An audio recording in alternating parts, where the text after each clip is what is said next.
For this video, we're going to talk about lenses. A lens is just any transparent object that refracts light rays such that they converge or diverge to create an image. A lens that is thicker at the middle than at the ends is a converging lens. Parallel light rays arriving at the lens are bent when traveling through the lens. All the light rays converge or focus on a single point. The point at which these parallel rays converge is called the focal point. It is to the right of the lens if the light source is to the left of the lens. A lens that is thinner at the middle than it is at the ends is a diverging lens. This lens behaves like the opposite of the converging lens. Although the light rays came from very far away, the lens makes them seem like they all came from a point closer to the lens. The focal point of this lens is to the left of the lens. It is where the light rays look like they originated, even though they actually came from very far away. The way the rays behave after leaving the lens gives them their names, converging and diverging lenses. The focal point is the location where the image of the object at an infinite distance from a converging lens is focused. The focal point of a converging lens is the spot where the image of an object at an infinite distance from the lens is focused. A group of rays parallel to the principal axis pass through a focal point, F, after being bent inward by the lens. The distance from the focal point to the center of the lens is called the focal length, F. For a converging lens, the focal length is positive and the focal point is to the right of the lens if the object is to the left. A diverging lens causes parallel rays to diverge. The focal point is defined as the point from which the diverging rays appear to originate. The focal length is defined as the distance from the center of the lens to the focal point. For a diverging lens, the focal length is negative to indicate that the rays appear to originate on the same side of the lens as the object. Both converging and diverging lenses have two focal points, but only one focal length. However, since the convention when drawing ray diagrams is to place the object to the left of the lens, we do not generally speak of two focal points. Ray diagram of a thin lens system helps us identify the image height and the location.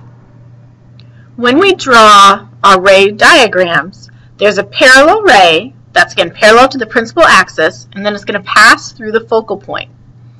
The central ray goes to the center of the lens, and it goes straight through the center. The focal ray goes through the focal point, and then it goes parallel to the principal axis. Once we draw our ray diagrams, we can get the same thing, real or virtual images. Converging lenses can actually produce both. The image produced by a converging lens is real and inverted when the object is outside the focal point. The image produced by a converging lens is virtual and upright when the object is inside the focal point. When an object is moved relative to the focal point of a converging lens, its image changes. If the object is infinitely far away, the image will be an infinitely small point image at the focal point, F. If the object is at a position outside of 2F, a real image will appear between F and 2F, smaller than the object. If the object is at position 2F, the image will be a real image at 2F. The image will be the same size as the object. If the object is at a position inside 2F but outside F, the image will be a magnified real image outside 2F. When the object is precisely at the focal point, the rays do not converge at all. If the object is inside F, a real image will not form. Instead, a virtual image appears. The light rays seem to have come from a larger image that is further away from the lens than it actually is. A diverging lens is going to produce a virtual image from a real object.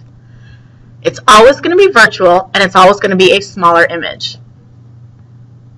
A diverging lens can produce only one kind of image, a virtual image. To locate the image, start with a ray parallel to the principal axis. Since we know this is a diverging lens, it is easy to remember that this ray is bent outwards as though it originated at the focal point on the left. Draw a second ray that passes straight through the center of the lens. The image appears where the two rays appear to have originated. The equation that relates object and image distance for a lens is called the thin lens equation. It's derived using the assumption that the lens is very thin, so it's really easy to see the refraction. Okay, this equation, 1 over p plus 1 over q equals 1 over f, is really the same thing as what we had for mirrors. 1 over the distance from the object to the lens plus 1 over the distance from the image to the lens equals 1 over the focal point. Depending on what source you look at, that's where you get the p's and q's. I am perfectly fine with us keeping the same equation we used for mirrors and using the exact same variables. So again, 1 over the distance of the object plus 1 over the distance from the image equals 1 over the focal length. The magnification equation is the same thing as well. It depends on the object and the image distance. So it's still a ratio of the image height to the object height. And it's still equal to negative the distance from the image to the lens over the distance from the object to the lens. Okay, take a few moments to fill in the images formed by Lens's worksheet using what you just saw in this video. If you're still having troubles drawing the diagrams, there is a website on that worksheet that can help as well.